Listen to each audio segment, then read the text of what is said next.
नमस्कार दोस्तों, तो कैसे हैं आप सभी।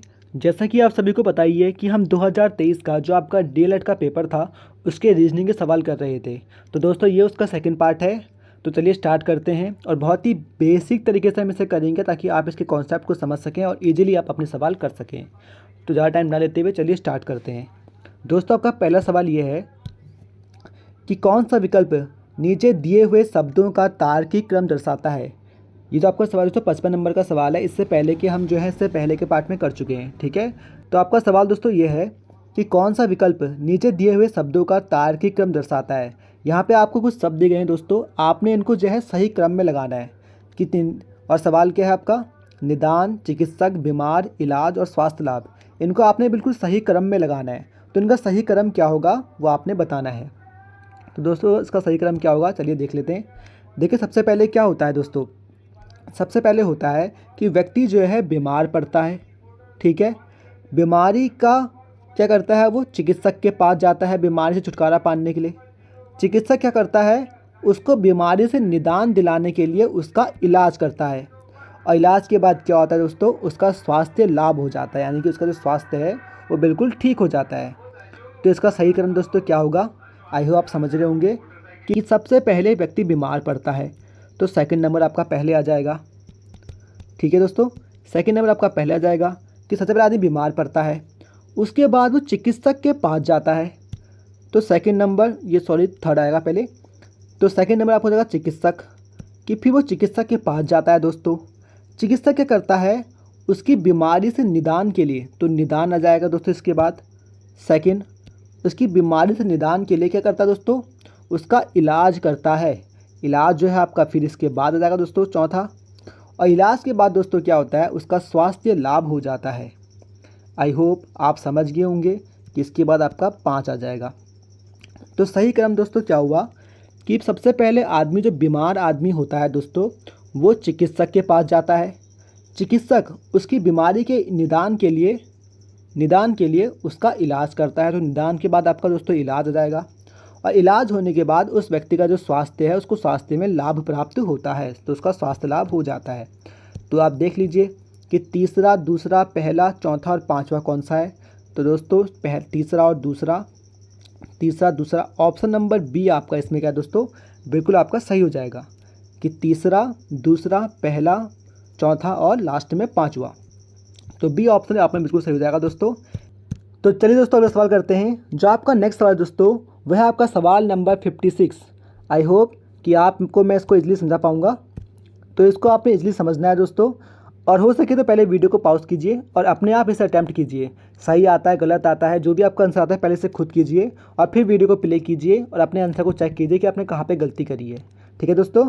तो चलिए करते हैं सवाल नंबर 56, जो कि कह रहा है आपसे 8:50 बजे से 20 मिनट पहले 8:50 बजे से 20 मिनट पहले बैठक स्थल पर पहुंचते हुए सतीश को यह मालूम हुआ कि वह 40 मिनट देर से आने वाले व्यक्ति से 30 मिनट पहले आ गया है।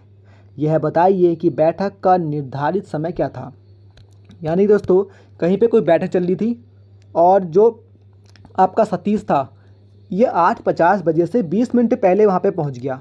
यदि दोस्तों ये 8:50 से 20 मिनट पहले बैठक स्थल पर पहुँचा होगा तो ये कितने बजे पहुँचा होगा, 8:50 से 20 मिनट पहले पहुँचा है। तो यानी कि ये वहाँ पे 8:30 पे पहुँचा होगा। तभी तो 20 मिनट पहले, 8:50 से 20 मिनट पहले, यानी कि ये 8:30 पे वहाँ पहुँचा होगा। सही बात है, बिल्कुल सही बात है। आगे बढ़ते हैं। जब वहाँ पे पहुँचा तो उसे यह मालूम हुआ कि वह 40 मिनट देर से आने वाले व्यक्ति से 30 मिनट पहले आ गया है। वहाँ पे एक और व्यक्ति आया और वे व्यक्ति जो है दोस्तों 40 मिनट लेट था। लेकिन जो सतीश है दोस्तों, सतीश क्या है, उस 40 मिनट देर से आने वाले व्यक्ति से 30 मिनट पहले आ गया। 30 मिनट पहले आ गया और हमें पता है कि सतीश 8:30 बजे आया था। अब ये 30 मिनट पहले आ गया है तो वह व्यक्ति कितने बजे आया होगा दोस्तों, वह व्यक्ति आपका 9 बजे आया होगा। सही बात है कि गलत बात है, आप खुद सोचिए कि सतीश जो है उस व्यक्ति से 30 मिनट पहले आ गया है। हमें पता है कि सतीश 8:30 बजे आया था और वह उस व्यक्ति से 30 मिनट पहले आ गया है, यानी कि वो व्यक्ति 9 बजे आया होगा। तभी तो सतीश उसे 30 मिनट पहले यानी कि 8:30 बजे आया। आई होप आप समझ गए होंगे कि वह व्यक्ति 9 बजे आया और सतीश तभी उससे आधा घंटा पहले यानी कि 30 मिनट पहले 8:30 बजे आया। अब दोस्तों वो ये कह रहा है कि जो वह, इसको यहाँ पे पढ़िएगा आप, यह मालूम हुआ कि वह 40 मिनट देर से आने वाले व्यक्ति से। अब दोस्तों जो यह व्यक्ति जो 9 बजे आया है, ये कितनी लेट आया है, यह 40 मिनट देर से आया है ना। और सतीश इससे 30 मिनट पहले आया है। और ये व्यक्ति जो है ये खुद ये 40 मिनट लेट से आया है। जब यह व्यक्ति 9 बजे आया है और यह 40 मिनट लेट है, तो यानी कि इसे कितना बजे आना चाहिए था। आप कहोगे सर ये 9 बजे आया है और इसको 40 मिनट पहले आना चाहिए था, यानी कि इसको 8:20 पे आना था। अगर ये 8:20 पे आ जाता तो सही हो जाता। ये 40 मिनट लेट हो गया, तो 8:20 में जब आप इसमें 40 मिनट जोड़ोगे तो 9 बज जाएंगे।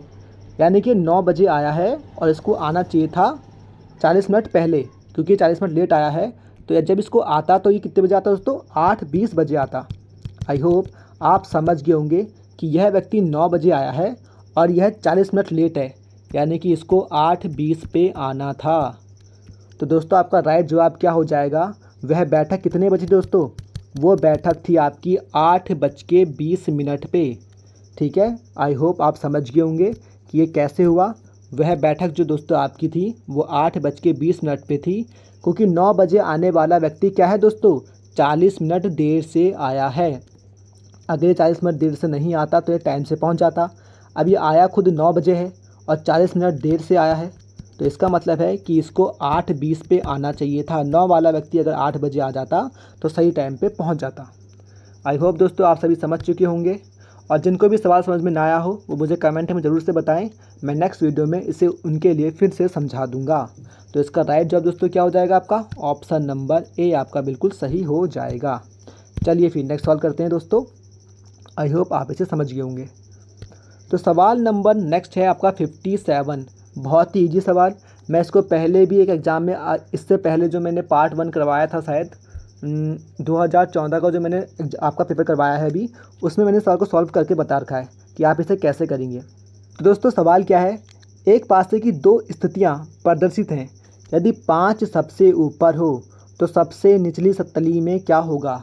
यानी कि वो आपसे तो पूछा कि यदि 5 सबसे ऊपर है तो आप बताइए 5 के सबसे निचली तली पे, यानी कि 5 के विपरीत क्या होगा। तली पे मतलब ऊपर 5 है तो इसके नीचे 5 के नीचे जो है वो कौन सा नंबर आएगा, ये आपने दोस्तों बताना है। आई होप समझ गए होंगे कि निचली तली पे यानी कि 5 के जस्ट नीचे कौन सा नंबर होगा। दोस्तों ये सवाल कैसे किया जाता है मैंने आपको इस वीडियो में बताया है, एक बार फिर से आपको बता देता हूँ। तो दोस्तों आपने यहाँ से ना कोई सा भी एक नंबर पकड़ लीजिए, और सेम यहाँ से भी आपने वही नंबर पकड़ लेना है। सबसे पहले यहाँ से एक नंबर पकड़िए। चलिए पकड़ते हैं। ऐसा करते हैं कि यहाँ से एक नंबर या तो 5 पकड़ लो या 3 या 1, जो आपका मन करता है आप उसको पकड़ लीजिए, और उसको दोस्तों क्लॉक वाइज चलिए। कैसे, क्लॉक वाइज। आप समझ गए होंगे कैसे करना है। एक नंबर को पकड़िए और फिर क्लॉक वाइज चलिए।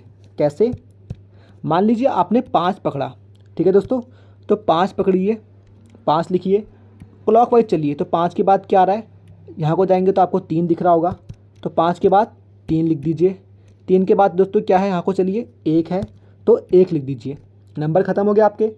अब अगले वाले पासे में आइए। यहाँ से आपने 5 पकड़ा था तो सेम वही नंबर यहाँ पे पकड़िए।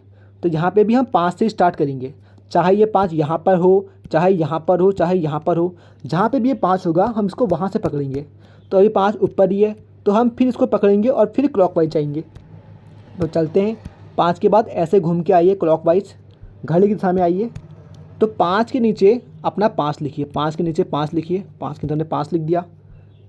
5 के बाद क्या आ रहा है दोस्तों, यहाँ पे 4 आ रहा है तो 4 लिखिए, 4 आ गया। 4 के बाद क्या आ रहा है दोस्तों, 2 आ रहा है तो अब 2 लिखिए, 2 लिख दिया आपने दोस्तों। तो यानी कि आपने ऊपर से पकड़ा क्लॉकवाइज गए, ऊपर से पकड़ा क्लॉकवाइज गए, और जिसके बाद जो नंबर आ रहा था वो हमने लिख दिया। आई होप आप समझ गए होंगे कि हमने इसे कैसे करा। अब दोस्तों जिसके नीचे जो आ रहा है वही आपका उसका विपरीत होता है। बहुत ही ईजी समझ गए होंगे आप कि जिसके नीचे जो आ रहा है वही उसका विपरीत होता है। तो अगर यदि वो आपसे 1 के नीचे पूछता तो दोस्तों 2 आता। यदि वो आपसे पूछता कि 3 के विपरीत क्या होगा तो आप बताते कि 3 के विपरीत दोस्तों क्या होगा, 4 होगा। यदि आपसे पूछता कि 5 के विपरीत क्या होगा तो तो दोस्तों आपको पता है कि एक पासे में 6 नंबर होते हैं, सभी को पता है एक पासे में 6 नंबर होते हैं, 1 2 3 4 5 6।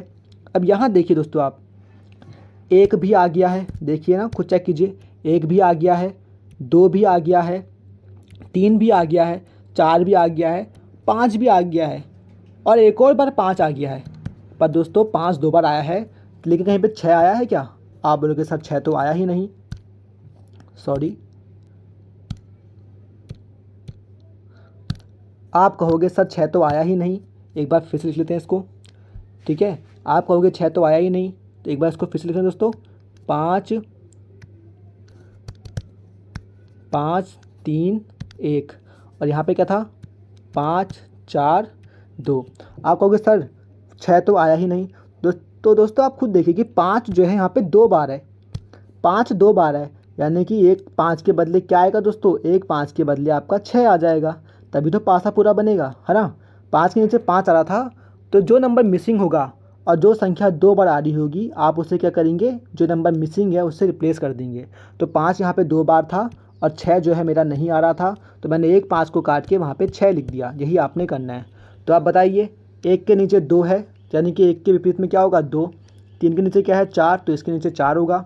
और 5 के विपरीत में क्या है दोस्तों? 6 है, तो यानी कि 5 के विपरीत में दोस्तों क्या होगा? 6 होगा। और यही आपका क्या होगा दोस्तों? यही आपका आंसर हो जाएगा, यानी कि 6 आपका बिल्कुल सही जवाब है। आई होप आप समझ गए होंगे। तो चलिए दोस्तों, आपका अगला सवाल करते हैं, जो कि है सवाल नंबर आपका 58। काफ़ी इजी सवाल, सिंपल सा आपने इसमें बताना है। सवाल क्या है दोस्तों आपका? जिस प्रकार धुआं जो है प्रदूषण से संबंधित है, उसी प्रकार युद्ध का संबंध किससे होगा? जिस प्रकार धुएं का संबंध जो है आपका प्रदूषण से है, उसी प्रकार युद्ध का संबंध किससे होगा? विनाश से, संधि से, विजय से या शांति से? आई हो काफ़ी बच्चे तो इसको इजीली कर लेंगे पढ़ने के बाद ही, क्योंकि काफ़ी इजी ऑप्शन है इसकी और काफ़ी इजी सवाल है। तो दोस्तों को पता है कि जो धुआं होता है वो होता है प्रदूषण से। वैसे ही दोस्तों युद्ध से क्या होता है? तो दोस्तों जिस प्रकार आपका धुएं से आपका प्रदूषण होता है, उसी तरह दोस्तों युद्ध से आपका क्या होता है दोस्तों? युद्ध से आपका क्या होता है? विनाश होता है। आई होप आप काफ़ी इजी सवाल है, आप इसको इजीली कर सकते हैं कि इसका क्या हो जाएगा दोस्तों? विनाश हो जाएगा। जिस प्रकार धुएं से होता है प्रदूषण, वैसे ही युद्ध से दोस्तों क्या होता है? विनाश होता है। चलिए दोस्तों अगले सवाल में चलते हैं। प्रत्येक पुस्तकालय में पुस्तकें हैं, तो आपने यहाँ पे कथन और उसका निष्कर्ष निकालना है दोस्तों। कथन आपको दिया गया है कि प्रत्येक पुस्तकालय में जो है आपका पुस्तकें हैं, तो उपरोक्त कथन के आधार पर निम्नलिखित में से कौन सा निष्कर्ष निकाला जा सकता है? तो दोस्तों हमने पढ़ा कि प्रत्येक पुस्तकालय में पुस्तकें हैं, तो क्या इसका मतलब ये है कि कुछ पुस्तकालयों में पाठक नहीं होते? दोस्तों पाठक की तो बात ही नहीं है, जो आपका कथन है ना, आपने उस कथन को ही देखना है बस। क्या आपके कथन में पाठक की बात हुई है? आप बोलोगे नहीं हुई है। तो कुछ पुस्तकालयों में पाठक नहीं होते, तो दोस्तों पाठक की तो बात ही नहीं हुई, तो ये तो गलत जाएगा ऑप्शन कि ये तो हो ही नहीं सकता, क्योंकि पाठक की तो बात ही नहीं हुई है। सेकंड आपका पुस्तकालय केवल पुस्तकालय में है, पुस्तकें केवल पुस्तकालय में हैं, तो दोस्तों गलत। देखो पुस्तकें तो यहाँ पे पुस्तकालय और उसकी बात चलिए प्रत्येक पुस्तकालय में पुस्तकें हैं, लेकिन क्या पुस्तकें केवल पुस्तकालय में होती हैं? क्या उसने ऐसा लिखा है कि केवल प्रत्येक पुस्तकालय में पुस्तकें हैं? केवल की तो दोस्तों बात ही नहीं हुई यहाँ पे, तो ये भी आपका गलत जाएगा बिल्कुल कि पुस्तकालय केवल पुस्तकालय में होती है। नहीं दोस्तों, जो पुस्तकें हैं वो तो कहीं भी हो सकती हैं, जरूरी कौन सा कि पुस्तकालय में ही हो, है ना। और ना कि यहाँ पे ऐसा कहा गया है कि केवल पुस्तकें पुस्तकालय में होती हैं। तो केवल पुस्तकें केवल पुस्तकालय में होती हैं? नहीं दोस्तों, पुस्तकें तो कहीं भी हो सकती हैं, तो ये भी गलत हो जाएगा आपका ऑप्शन। सी आपसे कह रहा है पुस्तकालय केवल पुस्तकों के लिए है, तो दोस्तों ये भी आपका गलत हो जाएगा, क्योंकि प्रत्येक पुस्तकालयों की बात हो रही है और पुस्तकालय केवल पुस्तकों के लिए नहीं दोस्तों। एक पुस्तकालय में जो है काफ़ी चीज़ें हो सकती हैं, जैसे कि टेबल कुर्सी, ये सब कुछ हो सकते हैं किसी भी पुस्तकालय में, सब होते हैं दोस्तों। टेबल कुर्सी रैक वगैरह काफ़ी चीज़ें होती हैं एक पुस्तकालय में, कंप्यूटर्स भी होते हैं, तो ये भी आपका बिल्कुल गलत हो जाएगा। लास्ट ऑप्शन दोस्तों क्या है आपका? कोई पुस्तकालय पुस्तक रहित नहीं है। तो दोस्तों ये जो ऑप्शन है, देखिए इससे काफ़ी ज़्यादा मैच कर रहा है, आप खुद देखिए कि ये इससे काफ़ी ज़्यादा मैच कर रहा है। कैसे? प्रत्येक पुस्तकालय में पुस्तकें, यानी कि प्रत्येक पुस्तकालय में पुस्तकें होती हैं, हर एक पुस्तकालय में पुस्तकें होती हैं। और सेम बात आपका ये डी ऑप्शन कह रहा है कि कोई पुस्तकालय पुस्तक रहित नहीं है, यानी कि कोई भी पुस्तकालय ऐसा नहीं जिसमें पुस्तकें ना हो। और ऊपर भी वही कह रहा है कि प्रत्येक पुस्तकालय में पुस्तक, यानी कि हर पुस्तकालय में पुस्तकें होती हैं।